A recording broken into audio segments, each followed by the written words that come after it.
Morning everyone.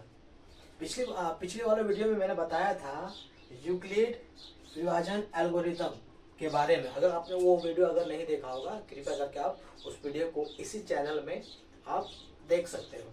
ठीक है, आज हम लोग प्रश्नावली 1.1 शुरू करने वाले हैं।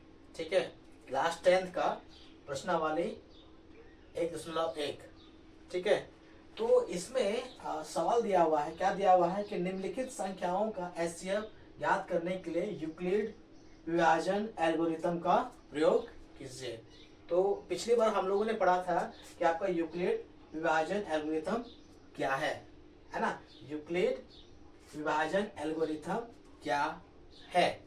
ठीक है, तो आज हम लोग यूक्लिड विभाजन एल्गोरिथम से संबंधित कुछ सवाल हम लोग बनाने वाले हैं, कुछ प्रॉब्लम सॉल्व करने वाले हैं। ठीक है, तो पहला है आपको क्या दिया हुआ है,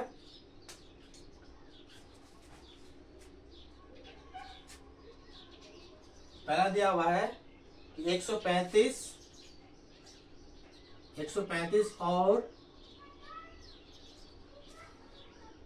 225 का क्या निकालना है हम लोग को, एचसीएफ। ठीक है, पहले कि हम लोग आगे की तरफ बढ़े, हम लोग को ये समझ लेना है कि हम लोग को यहाँ क्या निकालने के लिए बोल रहा है, एचसीएफ। इसका मतलब क्या होता है, हाईएस्ट कॉमन फैक्टर। एचसीएफ ये मतलब क्या होता है, हाईएस्ट यहाँ पर ये क्या हो गया, कॉमन, ये हो गया आपका फैक्टर।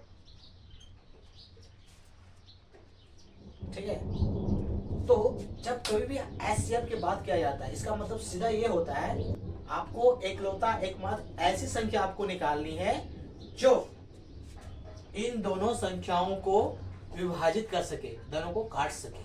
ठीक है, एकमात्र सबसे बड़ी संख्या हम लोग को निकालने के लिए कहा गया है। ठीक है, इसका मतलब सिर्फ यही होता है, एचसीएफ, हाईएस्ट कॉमन फैक्टर। ठीक है, आगे बढ़ते हैं। अब हम लोग इसमें क्या करना पड़ता है, सबसे पहले हम लोगों को भाग देना पड़ता है।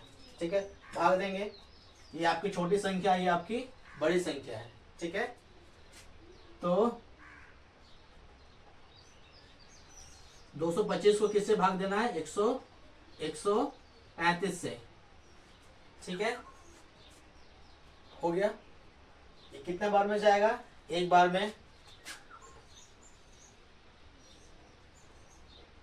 है ना। 135 एकम 135।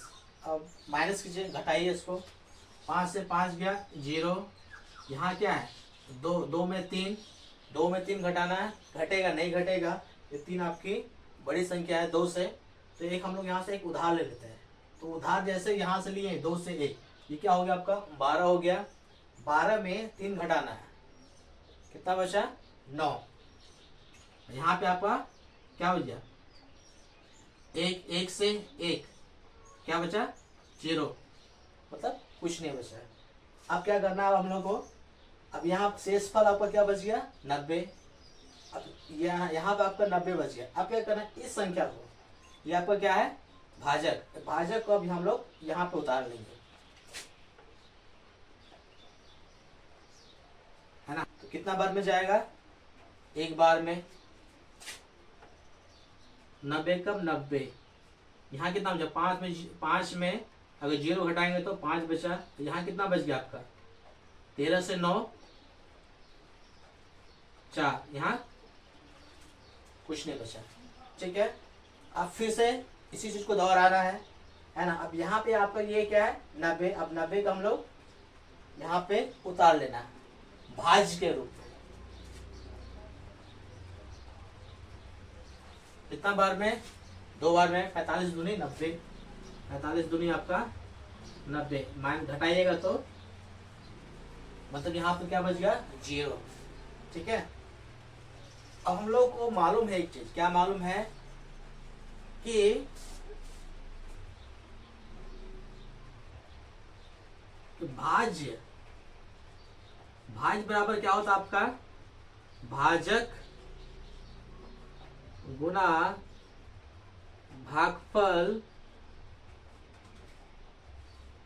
जोड़ शेषफल, ये हम लोग को मालूम है, ठीक है। भाज्य बराबर क्या होता है, भाजक गुना भागफल जोड़ शेषफल, ठीक है।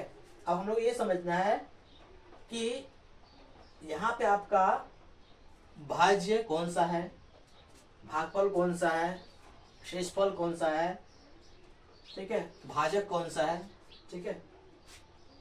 तो हम लोग क्या बोलते हैं, इस बीच वाले को हम लोग क्या बोलते हैं, भाज्य, ठीक है। इस बीच वाले को हम लोग क्या बोलते हैं, भाज्य।